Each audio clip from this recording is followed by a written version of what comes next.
podcast de la Facultad de Ciencias Políticas y Sociales, UAP.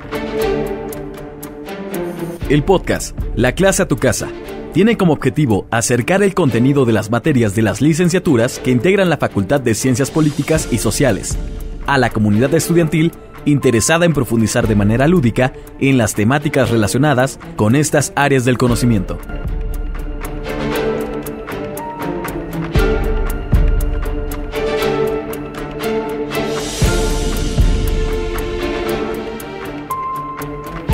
Hola, soy la maestra Fátima Hernández Manzanilla y el día de hoy vamos a abrir la serie sobre la asignatura Sistema Constitucional Mexicano. Damos la bienvenida a la doctora Lidia Aguilar Valderas, quien nos va a comentar cuál es el objetivo general de la materia. Hola a todos. La materia de Sistema Constitucional Mexicano tiene como objetivo general el proporcionar al estudiante los elementos teóricos, conceptuales que permitan fortalecer su desarrollo profesional y que de esta manera, con este conocimiento adquirido en esta materia, se puedan identificar los componentes de lo que es el sistema constitucional mexicano, a modo de que se tenga una visión global de la estructura, el funcionamiento, las interconexiones de todo el entramado jurídico institucional que deviene en la Constitución Política de los Estados Unidos mexicanos. ¿Y a quién va dirigido esta materia? Esta materia tiene larga data ya en lo que en su momento fue la Facultad de Ciencias de Derecho y Ciencias Sociales. Era una materia troncal que pues se impartía a todas las licenciaturas que se encontraban en adscritas a esta Facultad de Derecho y Ciencias Sociales. Posteriormente viene un cambio y en donde se separa esta Facultad de Derecho y Ciencias Sociales, se crea la Facultad de Ciencias Políticas y Sociales y sigue siendo la materia del Sistema Constitucional Mexicano una asignatura troncal en las licenciaturas de Relaciones Internacionales, Ciencias Políticas y Sociología. Entonces, el alumnado que tiene pues es amplio en todo lo que es el área de las ciencias sociales.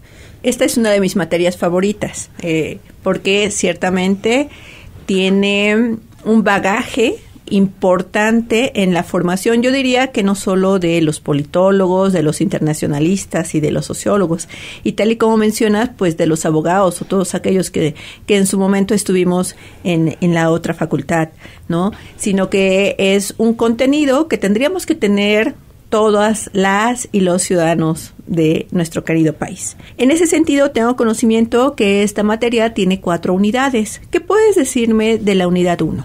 Bueno, la unidad 1 se llama Revisión Histórica del Sistema Constitucional Mexicano del siglo XIX. Habrá que decir que en esta unidad, en sí el programa de la asignatura es bastante amplio. Necesariamente se debe abordar lo que es este siglo XIX, pero por supuesto siglo XX y lo que llevamos del siglo XXI.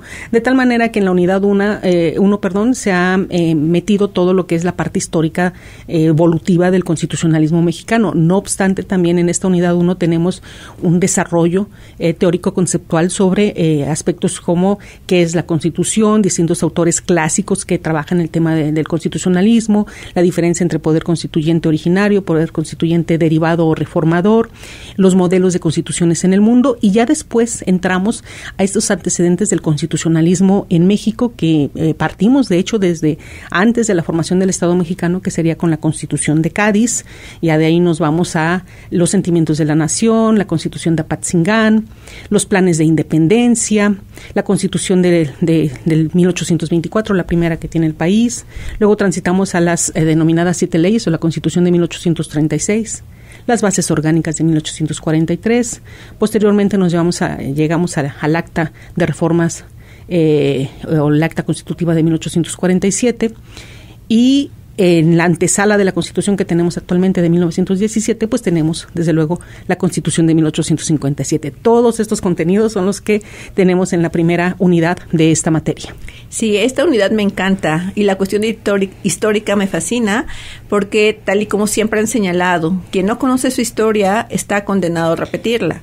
Entonces, para poder comprender este siglo XXI, la Constitución vigente, que ha tenido una cantidad de reformas, es importante remitirnos pues a estas constituciones que en su momento estuvieron vigentes y que nos dieron pues identidad como país. ¿Qué puedes decirme sobre la unidad 2? La unidad 2 se denomina los derechos humanos y sus garantías en el sistema constitucional mexicano. El objetivo que se está persiguiendo con esta unidad 2 pues es analizar la actual Constitución mexicana y cómo ha habido una serie de reformas justamente en estos derechos humanos, en este título primero del capítulo primero de la Constitución, que antes se llamaba de las garantías individuales, y con la reforma del 2011 pues ya ha cambiado su denominación a de los derechos humanos y sus garantías. En esta unidad lo que se va a desarrollar pues son los conceptos o las diferencias entre los derechos humanos y lo que son las garantías propiamente hablando, la clasificación de los derechos humanos y esas garantías en derechos sociales, derechos de igualdad, derechos de propiedad, derechos de seguridad jurídica, y más aún, cómo queda esta organización de los derechos humanos y las garantías en la Constitución mexicana con esta clasificación que estamos viendo. Por ejemplo, también hablamos de los derechos de los mexicanos, los ciudadanos mexicanos, el caso de los derechos de los extranjeros, la suspensión de los derechos humanos y sus garantías, también lo tenemos en el artículo 29 constitucional, que es muy importante hoy día conocer en qué casos y bajo qué circunstancias pues se puede dar esta suspensión en ciertos derechos y garantías para beneficio y salvaguarda de la propia seguridad nacional o del Estado mexicano. Y también vamos a identificar el papel que desempeñan tanto la Comisión Nacional de los Derechos Humanos como las comisiones estatales de derechos humanos. Todo eso abordamos en la unidad segunda de esta materia del sistema constitucional mexicano. Qué importante, porque pareciera que en este siglo XXI a todo le llamamos derechos humanos y no todo es derechos humanos. Entonces sí hay que acotarlo, hay que definirlo, hay que describir toda esta historia que también nos ha permitido llegar a lo que llamamos derechos humanos, que ciertamente, como mencionas, pues es la parte, se encuentra en la parte orgánica de nuestra Constitución y pues ha tenido una serie de reformas. Sí, nuestro país siempre ha participado en todas las convenciones en materia de derechos humanos, pero fue hasta el 2011 cuando se materializó a través de una reforma en nuestra Constitución. Entonces, aquí es muy importante para que nos escuchan, porque la cuestión de derechos humanos siempre va a ser un freno a la autoridad, y de ahí la importancia de conocer por qué hasta el 2011. ¿Qué nos puede decir ahora sobre la unidad 3? En la unidad 3 se abordan los temas relacionados a la organización del gobierno en el sistema constitucional mexicano. Como sabes, tenemos 3 niveles de gobierno: el ámbito federal, el estatal y el municipal. Y lo que se está buscando con esto es identificar a detalle cómo es que se organiza justamente ese gobierno, desde lo que es la estructura y el soporte constitucional que se da para conformar a ese gobierno en los tres niveles. De ahí que se va a abordar en primera instancia lo que es el sistema de representación política, esta idea de república, de una república con carácter representativo y democrático, o sea, qué implicaciones tiene. En la Constitución queda asentado pues estos criterios de representación y de democracia, el ejercicio democrático, por ejemplo, en el artículo 41 constitucional, por mencionarte alguno, pero en realidad pues eso es una serie concatenada pues de artículos que constitucionales que nos dan cuenta de esta parte. También se establecen los vínculos entre lo que es una república y una democracia, que aunque pareciera que son sinónimos, pues en realidad no significan lo mismo. Luego vamos a atender dos caracteres específicos que tenemos en la organización del Estado mexicano, que sería en primera instancia pues lo que ahora es la Ciudad de México, antes Departamento del Distrito Federal y luego Distrito Federal.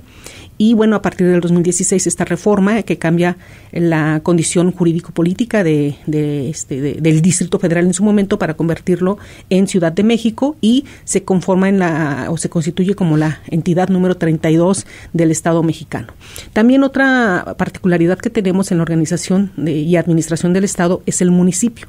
Entonces, el municipio se considera como la célula de la administración pública en el Estado, y por consecuencia pues tiene una protección constitucional. Hay facultades específicas marcadas por la Constitución para el caso de los municipios en general, marcados por ejemplo en el artículo 115 constitucional, y vamos a ir viendo esta transformación que se da tanto en la Ciudad de México y en el municipio en su carácter jurídico-político. Eso compone la unidad 3. Sí, esta unidad me parece muy sobresaliente porque me ha tocado dar en diversas ocasiones la materia de derecho electoral. Y entonces yo siempre los remito. Esto lo tuvieron que haber visto en Sistema Constitucional Mexicano.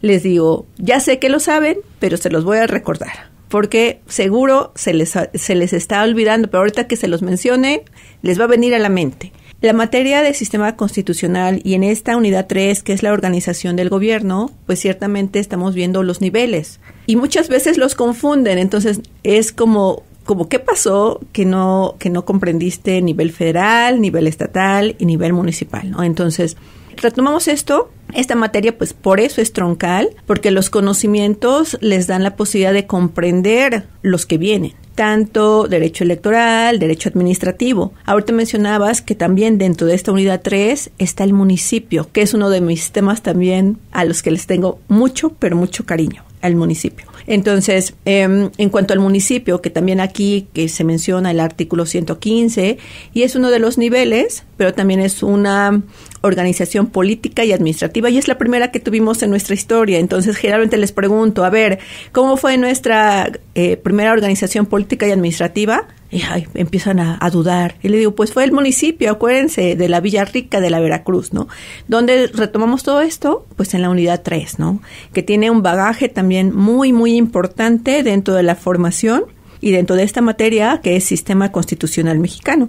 ¿Qué nos puedes decir de la última unidad, que es Análisis Sistémico Constitucional Mexicano? Bueno, pues en esta unidad 4, como bien has dicho ya el nombre, justamente ahí es en donde se decanta todo este tema que traemos arrastrando de el sistema constitucional mexicano. Entendida la Constitución, pues, desde un análisis sistémico, vamos a identificar a lo largo de este documento supremo que tenemos, denominado Constitución Política de los Estados Unidos Mexicanos, pues una serie de sistemas al interior que permiten que el funcionamiento del Estado sea de la manera como lo conocemos hoy día. Entonces, vamos a analizar, por ejemplo, lo que es el sistema federal mexicano. Y aquí vamos a identificar lo que son las facultades explícitas, las facultades implícitas, las facultades concurrentes, etcétera. Es decir, esta articulación entre los niveles federal, estatal e incluso el nivel federal municipal, de gobierno. Después, pues también podemos revisar lo que es el sistema militar, el sistema electoral. Vemos también el sistema de seguridad nacional, el sistema de seguridad pública, el sistema presidencial, el sistema legislativo, el sistema del Poder Judicial, entre otros. En todos ellos lo que vamos a identificar es cómo en toda la Constitución encontramos artículos diseminados pues por toda la Constitución que abordan cada uno de estos grandes sistemas que tenemos o que contienen disposiciones para cada uno de estos grandes sistemas que tenemos. Es decir, por ejemplo, si pensamos en el Poder Ejecutivo, decimos, pues bueno, el Poder Ejecutivo se encuentra contenido en los artículos constitucionales del 80 al 93. Y decimos, pues nada más del 80 al 93 yo ya estudié Poder Ejecutivo. Pero no es cierto. En realidad vemos que en distintos artículos, tanto en derechos humanos y sus garantías, que son los primeros 29 artículos, o la parte dogmática de la Constitución, y en la parte orgánica, en donde podemos hablar, por ejemplo, del 133, del 72 incluso, encontramos ciertas facultades y atribuciones y o cualidades en las cuales el Poder Ejecutivo está actuando. De ahí entonces que el análisis sistémico nos va a permitir tener un enfoque global de un sistema en específico y cómo tiene soporte la actuación de ese sistema en distintos artículos de la Constitución, que como bien sabes, pues bueno, a partir de la Constitución es cómo se va desgranando todo lo que es nuestro marco normativo constitucional, que da vida a las demás leyes que son las que permiten que entre en funcionamiento cada uno de estos grandes sistemas que, reitero, pues están contenidos en la Constitución. Que ahí hablaríamos de subsistemas, ¿no? Porque pues nuestro macrosistema sería nuestra Constitución o en este caso la materia de sistema constitucional mexicano. Y ya dentro de este sistema constitucional mexicano tendríamos a los micros, que son los que están descritos dentro de nuestra última unidad, que es la unidad 4. Pues qué interesante esta materia que nos permite visibilizar esta conformación de lo que es nuestra normatividad. ¿Y a partir de qué? Pues de la Constitución, ¿no?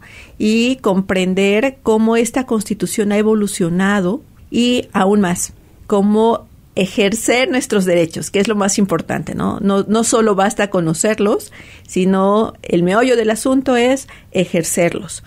Pues muchas gracias, doctora Lidia, pues la vamos a tener más seguido por aquí, porque vamos a continuar con el trabajo del contenido de cada una de las unidades.